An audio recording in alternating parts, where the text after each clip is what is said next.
சமீபத்தில் அமெரிக்கா போயிருந்தேன் இல்லையா? அங்க போயிருந்தப்ப நானும் என் ஃப்ரெண்டும் சேர்ந்து ஷாப்பிங் போயிருந்தோம்.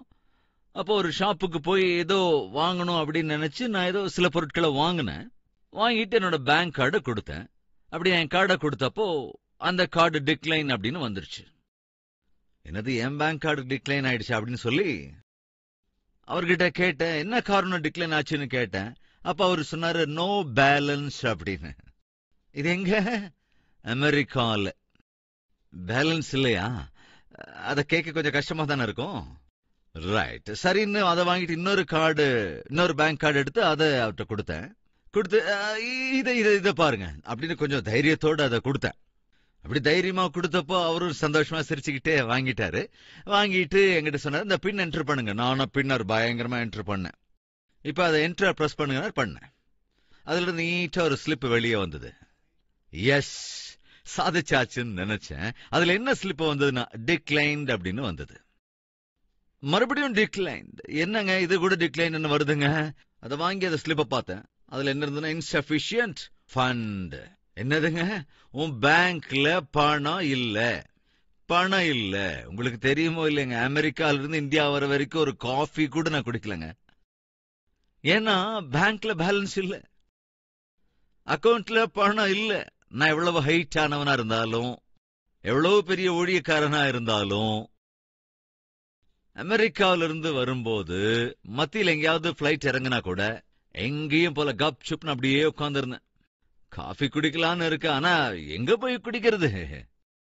பேலன்ஸ்ல. மறுபடியும் அங்க போய் நின்னா மேல இருந்து கீழே வரைக்கும் பார்ப்பான், சூட்டு கோட்டு, பேலன்ஸ் நெல்லு. நான் சொல்ல வர்றது என்னன்னா, பேலன்ஸ் இல்லைன்னா, அக்கவுண்ட்ல மணி இல்லைன்னா நீ நினைக்கிற மாதிரி அந்த வித்ட்ரா பண்றது முடியாது.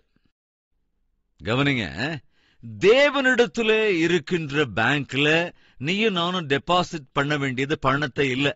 உனக்கு தேவையானவைகளை தேவன் உனக்கு அருள வேண்டும் என்றால் அதற்கு டெபாசிட் பண்ண வேண்டியது பணம் இல்ல. அப்புறம் விசுவாசம்.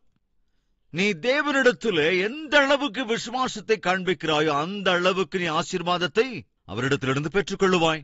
இன்று உனக்கு விசுவாசம் தேவை என்றால் பெற்றுக்கொள்ள வேண்டியவைகளை குறித்து தேவ சந்நிதியிலே அழுது புரள தேவையில்லை, ஆசையோடு கேட்பதல்ல. அப்புறம் கொஞ்சம் கடந்த காலத்தை பாரு, கொஞ்சம் பின்னால திரும்பி பாரு. எத்தனை தடவை தேவன் நீ ஒரு காலத்துல ரொம்ப மோசமான நிலையில இருந்தப்போ, பலவீனமான நிலைமையில இருந்தப்போ, பயங்கர நிலைமையில இருந்தப்போ தேவன் உனக்கு இறங்கி அங்கே இருந்து உன்னை அவர் இங்க வரைக்கும் கூட்டிட்டு வந்திருக்காருல. அதை ஒரு முறை நீ நினைவுபடுத்திக் கொண்டால் அப்ப என்ன நடக்கும் யோசிச்சு பாருங்க. உன்னுடைய விசுவாசம் பெருகிவிடும். ஆண்டவரே, நீர் எவ்வளவு பெரிய தேவன் ஐயா, எவ்வளவு அற்புதமான தேவன். சமீபத்துல நான் பேசிக்கிட்டு இருந்தேன். சில சகோதரர்கள் வந்தப்போ அவங்க கூட பேசிக்கிட்டு இருந்தேன். எதை பத்தி நாங்க பேசிக்கிட்டு இருந்தோம்னா, வரப்போகிற நாட்களிலே நாம் செய்ய போகிற ஊழியங்களை குறித்தோ, கொடுக்க போகிற தேவ செய்தியை குறித்தோ, கட்டப்பட போகிற ஆலயங்களை குறித்தோ அல்ல. அவர்களோடு பேசிய போது நான் சொன்னேன், என்னுடைய வாழ்க்கையில இந்த பட்டணத்துக்கு நான் எதையுமே கொண்டுகிட்டு வரல, பைபிளோட மாத்திரம்தான் வந்தேன். இந்த பைபிளை தான் என்னுடைய சொத்தாக நினைத்து இந்த பைபிளோடு மட்டும்தான் நான் இங்க வந்தேன். கடந்த 30 வருடங்களிலே என் தேவன் இந்த நாளிலே இவ்வளவு அற்புதமான ஒரு ஊழியத்தை, ஆசீர்வாதங்களை அருளியிருக்கிறார். இது எதை காட்டுகிறது?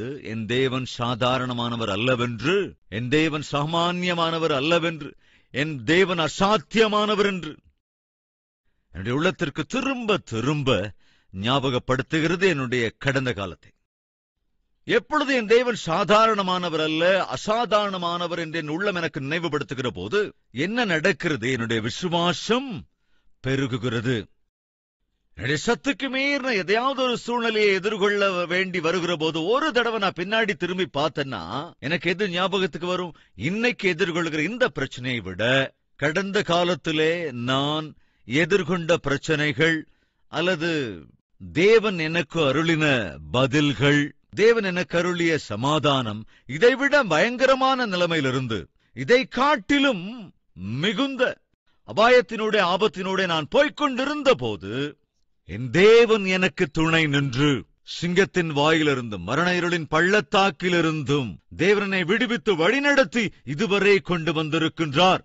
எனவே எனக்கு முன்னால் இருக்கிற இப்பொழுதைய பிரச்சனைகளையும் கூட ஜெயிக்கக்கூடிய சக்தியை தேவன் எனக்கு அருளிச் செய்வார் என்றால், உனக்கு முன்னால் இருக்கிற பிரச்சனைகளை நீ எதிர்கொள்வதற்கு என்ன செய்ய வேண்டும்? கடந்த காலத்திலே தேவன் உனக்கு செய்த ஆச்சரிய காரியங்களை நீ நினைவு கொள்ள வேண்டும். ஆனா நாம செய்யற தவறு என்னன்னா, மறந்து போயிடுறோம். என் ஆத்துமாவே கர்த்தரை ஸ்தோத்ரி, என் முழு உள்ளமே அவர் செய்த சகல உபகாரங்களையும் மறவாதே என்று சொல்லுகிற போது நம்ம ஏதோ பாரமா நினைச்சுக்கிறோம். தயவு செஞ்சு கவனிங்க. ஒரு தடவை நம்முடைய பேட்டரி அப்படியே டவுன் ஆயிடுச்சுன்னா உடனே என்ன செய்யறோம்? சார்ஜ் பண்றோம், அப்படிதானே? அப்போ விசுவாசம் குறைஞ்சு போயிடுச்சுன்னா ஈஸியா உங்க விசுவாசத்தை சார்ஜ் பண்ணுவதற்கு ஏதுவான ஒரு ஈஸியான ஃபார்முலாவை சொல்லவா? அது என்ன ஃபார்முலா? ஒரு தடவை கொஞ்சம் பின்னால திரும்பி, என்ன நிலைமையிலிருந்து தேவன் உன்னை இந்த நிலைக்கு கொண்டு வந்திருக்கிறாரோ, ஒரு தடவை அந்த பிளாஷ்பேக், நீங்க அவர் அடிச்சது, அவங்க உங்களை திட்டினது, இந்த மாதிரி உதவாக்கிற பிளாஷ்பேக்னால எந்த பிரயோஜனமும் இல்ல. தேவன் உன் வாழ்க்கையில் என்னவெல்லாம் செய்தார் என்பதை ஒரு முறை நினைவுபடுத்தி பார். அப்ப என்ன நடக்கும்? உன்னுடைய விசுவாசம், அம்மா சரி என்னம்மா நடந்தா, அதெல்லாம் எதுக்குங்க, அது என்னமோ நடந்ததெல்லாம் நடந்து போச்சு. இல்ல, என்ன நடந்ததுன்னு சொல்லுமா. என்ன நடந்ததோ அவற்றை அந்த ஸ்திரீ சொன்ன போது, என்ன நடக்க போகிறதோ அது யவீருவுக்கு புரிஞ்சிருச்சுங்க.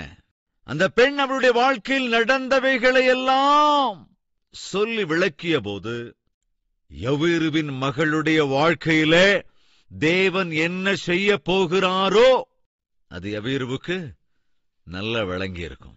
அதாவது உன்னுடைய வாழ்க்கையிலே தேவன் எவற்றையெல்லாம் செய்தாரோ அவைகளை நீ நினைவில் வைத்து அதை மறக்காமல் இருப்பாய் என்றால், அவைகளுக்காக தேவனை நீ துதிப்பாய் என்றால், வரப்போகிற நாட்களில் தேவன் உன் வாழ்க்கையில் என்ன செய்ய போகிறார் என்பது உனக்கு புரிந்துவிடும். வரப்போகிற நாட்களிலே தேவன் உன் வாழ்க்கையிலே ஆச்சரியங்களை, அற்புதங்களை நீ காண வேண்டும் என்றால் ஒரு தடவை கொஞ்சம் பின்னால திரும்பி பார்க்கணும். Very simple. என் வாழ்க்கையில ஒரு அசாத்தியமான காரியங்களுக்குள்ள போகும்போது சாத்தான் வந்து, உன்னால இது முடியாது, இம்பாசிபிள், நீ நினைக்கிற எப்படி நடக்கும்னு, நீ நினைக்கிற இப்படி எல்லாம் சாதிக்கலான்னு, நீ நினைக்கிற இப்போ இத செய்ய முடியும்னு, இம்பாசிபிள், நடக்காது, ரொம்ப ரொம்ப கஷ்டம், அது அசாத்தியம். ஒருவேளை சாத்தான் சொன்னான் என்றால், நான்